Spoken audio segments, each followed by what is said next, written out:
พี่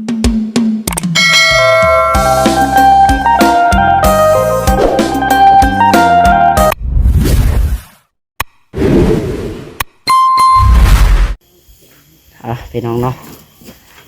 โตมันนี้บรรยากาศแดดดีพี่น้องเอ้ยแดดร้อนเนาะก็อยู่ที่เฮือนน้องหลาเองนี่แหละมันนี้พี่น้องเอ้ยกลับมาเห็ดชูเฮือนตัวเองปัดนี้เนาะทางเฮือนเอื้อยมันนั่นกะที่ว่าเนาะเสาเทคานมันนั่นกะแล้วพี่น้องเอ้ยเนาะแล้วเรียบร้อยรอแต่เอาดินเข้าทางนั้นกับน้องหลาเลยมาเห็ดเฮือนเจ้าของมันนี้เนาะทางพ่อแล้วก็บาทรงเนาะน้องน้องจ้อยก็อยู่เดินทางบ้านใหญ่ไปแหละพี่น้องเลยเนี่ยขามป่าฟังนี่ก็ฮอดเนาะสำหรับน้องหลาน้องถ้วยก็เฮ็ดเพื่อนน้องหลาเองพี่น้องเลยติดกระโหลกคันใดให้มันแล้วเนาะมื้อนี้เอ้าจังไดก็ได้สบายดีและสวัสดีพ่อแม่พี่น้อง FC ที่หักแพงเบิร์ดสุขสู่คนพี่น้องเลยพบพ่อกับท่านน้องหลาอีกเนาะมาพบมาพ่อกันมื้อนี้พี่น้องเลยขออนุญาตเข้าห่มก่อนเนาะแดดแห้งดีพี่น้องปะเดี๋ยวมาเบิ่งน้องเลยทองผสมปูนก่อนพี่น้องเลยมาพี่น้องเอาอะไรก็ได้เนาะบรรยากาศแดดพี่น้องแดดแห้งดีตามมาเราถูกตามมาถูกแดดใส่ระเบียงเลย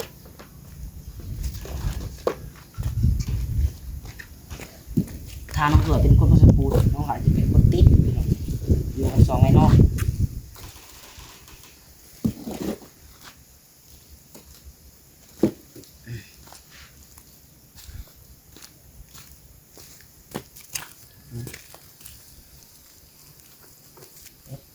แล้วเนาะกดเตาไว้ด้วยหน่วยโน่นเอาผิวเลยได้ปะไปที่บ้านโน่นไปเรื่อยๆจะกิน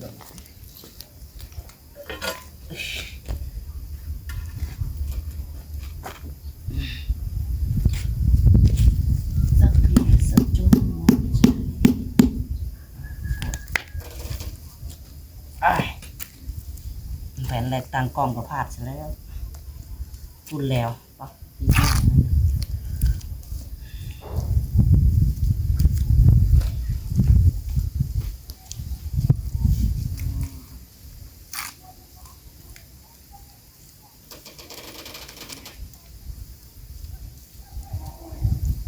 ทำมาเห็นเพื่อนเจ้าของบริเพื่อนเจ้าของหลายมือเติบไอ้แลนน้ำเงินส่วงนี่ไอ้ตลอดบริอยู่บริเช่า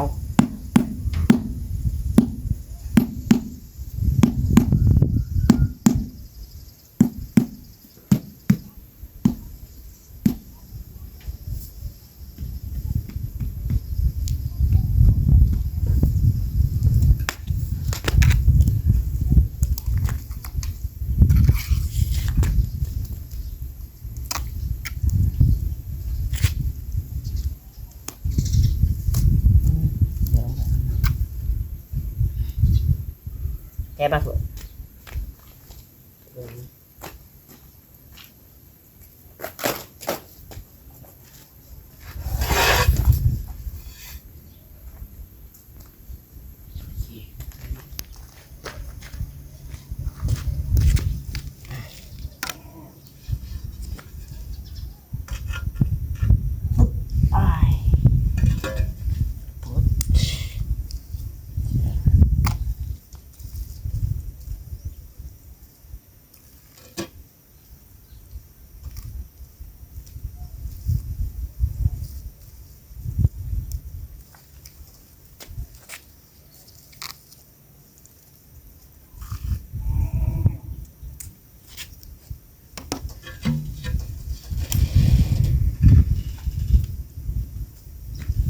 เล็กลงบริสูงมาพี่ได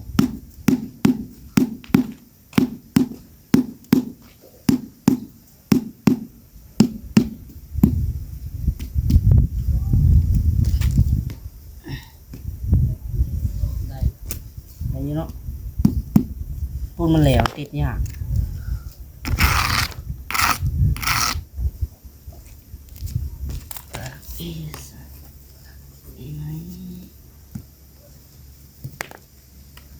ดึงสะพายมาโถดตัดกันบ่ใส่ตัวนี้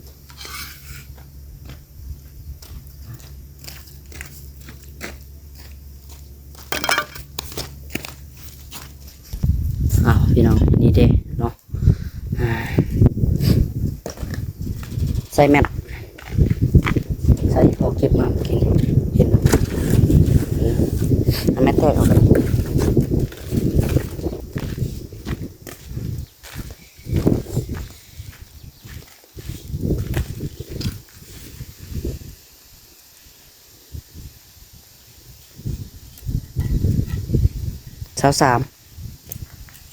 23เซน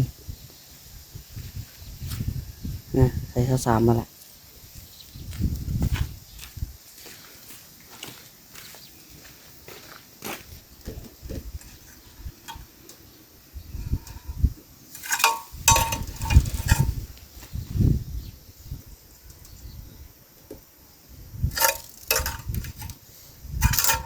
แย่งตัว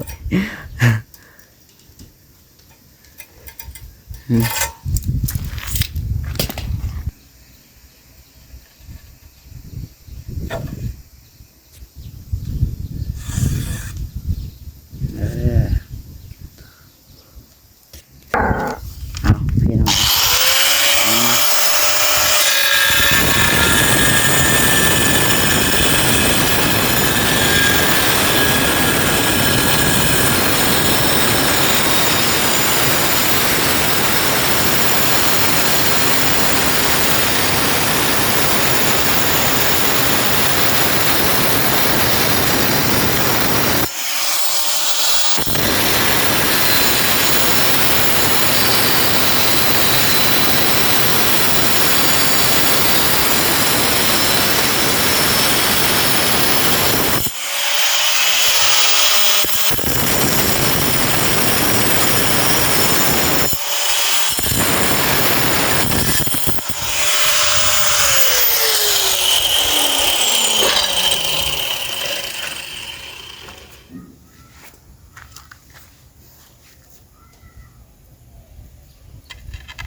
ปูนใส่อีก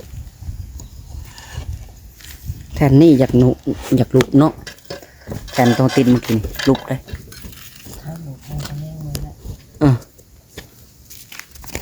เฮ้ยมาหน่อยนี่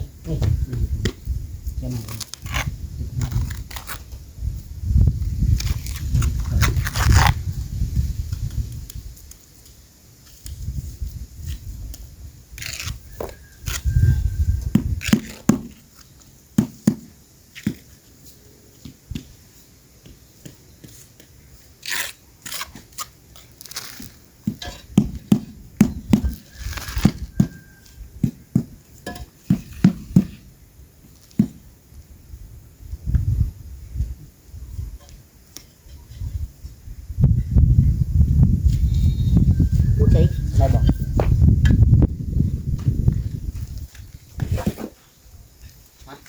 พี่บอก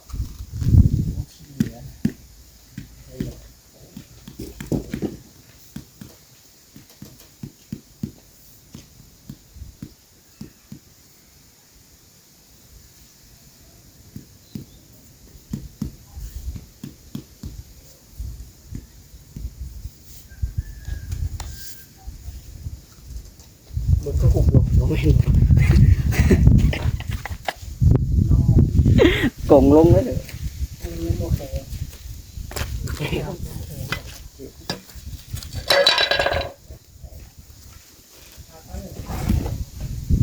บ้านกูแค่ไปติดกันได้หรอมันก็ไม่ติด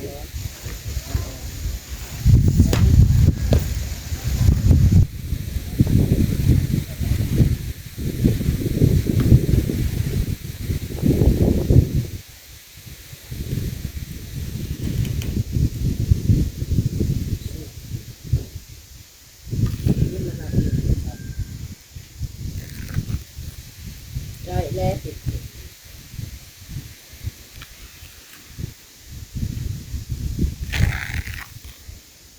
นี่ใส่ขาวรักเลยโอ้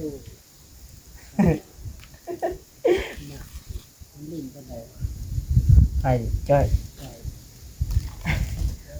รัก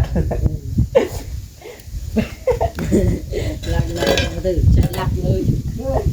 ยังไม่ได้รู้จักกับเขาซ้ำก็เริ่มเด็ดนะคือยังงงอยู่ รัก เช่น เลยรักเลย รักเลยเป็นว่าทำอะไรได้โอ้บัจดาอาชาติเป็นคนดีเพราะจะกูงงบางทีกับคนทางมาติ้งหักคือการกูยังได้เฉียดบ้าไปกว่าเองกูอะไรรถติ้งอยู่กันรักนะครับหักคือการงงแล้วเนาะ กูเล่นงงนี่แต่กูเห็นเลยก่อนเดินแชทลำหลบหลักนี่ก็ได้ แต่ตอนนี้เจ้าคือ โอ้ อาแซบที่เราดูผิด จะเงินถ่ายไอ้จะเงินถ่ายเป็นกระเต้นในสตอรี่งามประเฮ็ด เล็กนั่นแหละ กูงงเลยอยู่นี่เลย มาพี่น้องเลยเดี๋ยวให้น้องถ้วยเพิ่นเป็นคนตัดเนาะน้องลายเป็นคนแทกให้อะไรเก็บเศษมันแบบเชิญ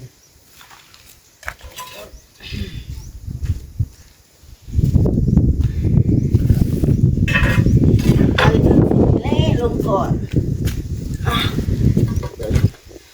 เดี๋ยวจังแบบนี้เนี่ยเอาจังไรเนาะแบบนี้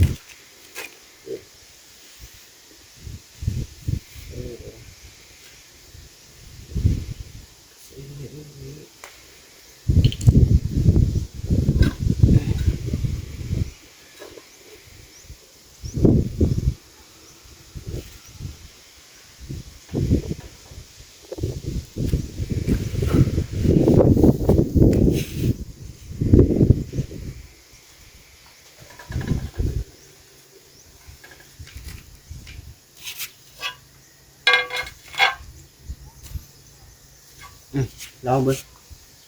ลองมันก่อน ใส่เอาไปได้ ตามรถตามขีดนะ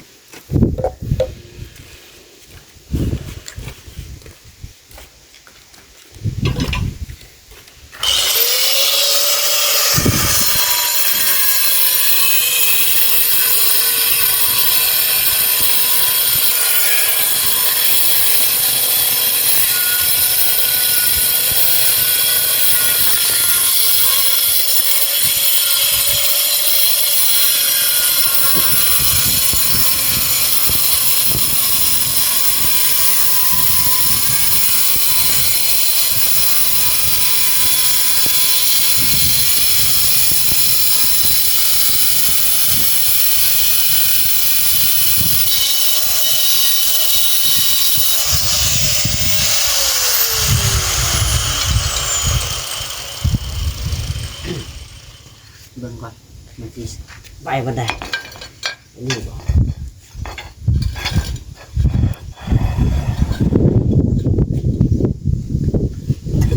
ตัวอ๋อคือใช่แบบนี้เลยไอ้เบิ่งนะออกเติมที่ได้ใส่ได้ได้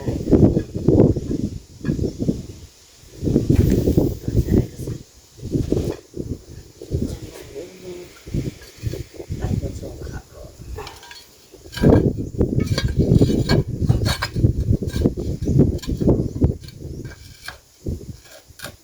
ได้ใส่เพียงเพิ่นเลยยังเอาตามร่องเลย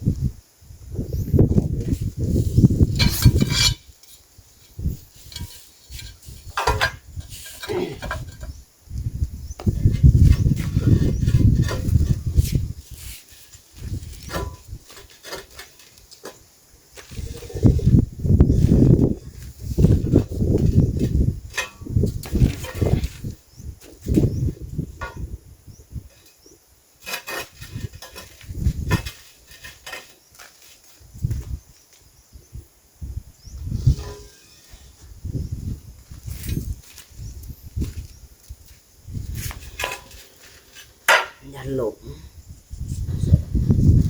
สามไป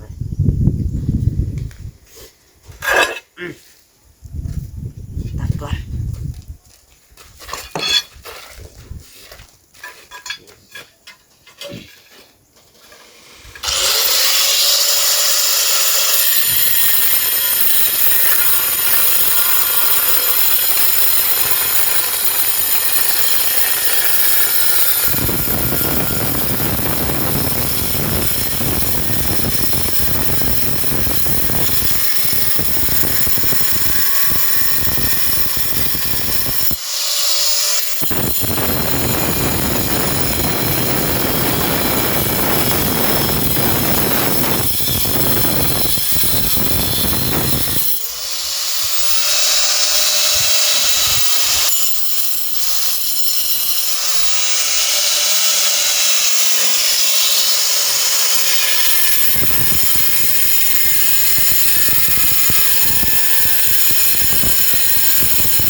ถ้าปูนตรงนี้ติดไว้ มันคือเจิดเลยเนี่ย ไปตามสไตล์ที่ ตามขีดนะนะ อืม ขีดแล้วก็ไปลอยๆไปนะได้ปะ นะแต่มันเป็นแบบนี้แนวขีดลอยเลยไปตามมันนี่แล้วถูกไหมแบกเอาเลยเลยเอาขีดเลย ก็เบิ่งมันทำชิ้นแล้ว อืม มันลอยไปเนี่ย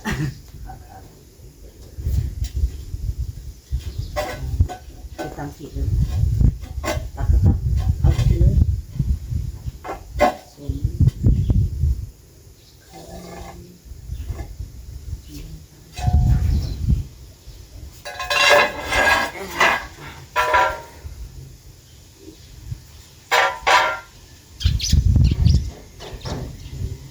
ตอนไป3 ประตูครับเนาะ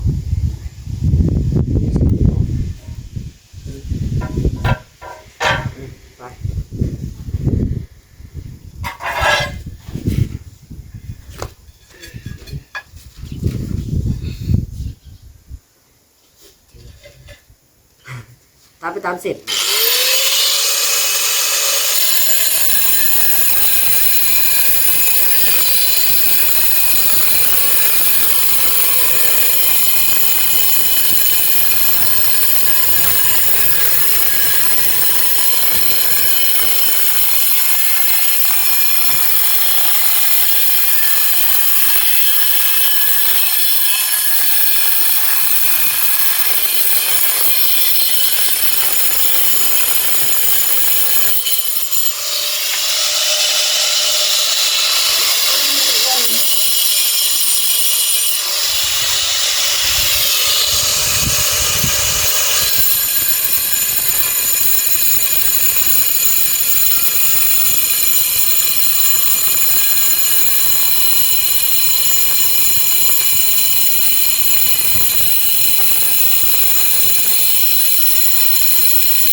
พี่น้องเลย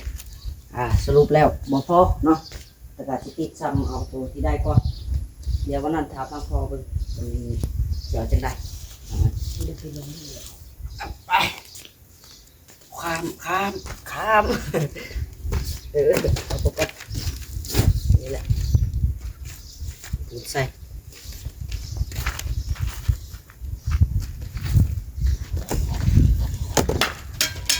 แถวเทิงเนาะพอดีได้สุดพี่น้องตัวนี้ได้แต่คาดีไปตัวนี้ยัง2 แถวเนาะน่าสิแม่นยังอยู่โอ้2 แก๊สไปเลยพี่น้องเลยเนาะคาวาชิมาแก๊ส1สิบ่พออีกนี่สิเป็น2 แก๊สพุ่นพี่น้องไปซะพี่น้องเลยโอเคสำหรับคลิปนี้ก็ได้สิขอตัวลาไปก่อนพี่น้องเลยเดี๋ยวน้องหลาขออนุญาตให้เรียกต่อก่อนเดี๋ยวน้องหลาติดแล้วเดี๋ยวน้องหลาสิถ่ายรูปให้แม่ๆ FC เบิ่งอีกเทื่อเนาะแต่ว่าถามทางพ่อก่อนพ่อเพิ่นสิเอาจังใดเพิ่นสิให้ใส่กระเบื้องเขียวได้บ่หรือว่าไปซื้อมาอีกพี่น้องเอ้ยเนาะถ้าว่าซื้อก็น้องหลาซื้อเองก็ได้พี่น้องเอ้ยเนาะกิโล2 แก๊สซื้อๆพี่น้องเอ้ยซำนี้เนาะ พอมีอยู่ดอกเงินเนาะจังใดก็ขอขอบใจหลายๆพี่น้องเอ้ยเนาะเดี๋ยว FC สิว่าเฮ็ดงานซุมื้อซำนี้ก็ได้ บ่ซื้อมาพี่น้องเอ้ยจังไดก็เฮือนเจ้าของเนาะซื้อมาเฮ็ดก็ซื้อให้ตัวเองพี่น้องจำว่าก็ได้เนาะเอาจังไดก็ขอขอบใจหลายๆเด้อทางผู้หลักผู้ใหญ่เนาะขอให้ทางคุณแม่อยู่ดีมีแรงสุขภาพร่างกายแข็งแรงพี่น้องเอ้ยความเจ็บบ่ได้ความไข้บ่มีเนาะปรารถนาสิ่งใดก็ขอให้ได้ดังสมใจปรารถนาพี่น้องเอ้ยเนาะทางเราก็ซื้อ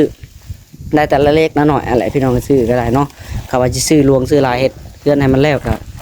บ่มีเงินบ่มีคำแหละน้องหลาก็ได้เนาะเอาได้ซ้ำที่ตัวเองไว้พี่น้องเอ้ยซ้ำนี้ก็ถือว่าเป็นบุญของทางน้องหลาหลายแล้วพี่น้องเนาะที่มีทางผู้หลักผู้ใหญ่เพิ่นเฮ็ดให้ซ้ำนี้ก็ได้เนาะน้องหลาก็โอ้ยนบมือแหละพี่น้องเอ้ยย่อมือถุงหัวแหละซ้ำนี้ก็ได้เนาะไปซะโอเคพี่น้องเอ้ยสำหรับคลิปนี้ก็ได้เดี๋ยวสิขอตัวจบไปก่อนพี่น้องเอ้ยจังไดก็อยู่ดีไม่แห้งประสู่ทุกคนเนาะพี่น้องเนาะเอาสบายดีพี่น้องบ๊ายบาย